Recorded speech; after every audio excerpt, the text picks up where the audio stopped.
Čau, Lucia. Čau. Nad čím premýšľaš? Snažím sa vymysleť program na víkend pre decká.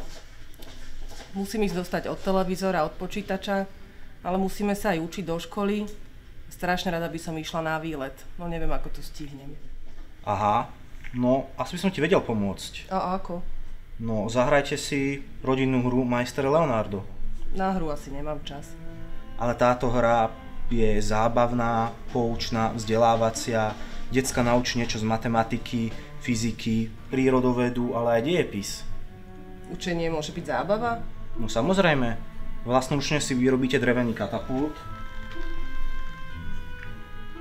Wow. No a s týmto katapultom môžete kľudne strieľať. Musíme sa do histórie? Áno, môžete sa hrať vonku, na záhrade a keď je zlé počasie, kľudne aj doma. No ale ja som chcela ísť na výlet. Neboj sa, kľudne sa dostanete aj na blízke hrady a zámky. No to znie veľmi lákavo. Je to aj aktívne, aj tvorivé. To bude pre deti veľmi atraktívne. Volám sa Lucia, pracujem s deťmi a tiež som matkou detičiek a teda často riešim problém, ako s deťmi zmysluplne tráviť čas. Volám sa Robo, som študentom histórie.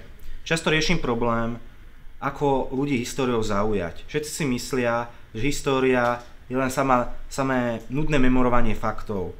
A preto sme sa rozhodli vymysleť projekt Majster Leonardo.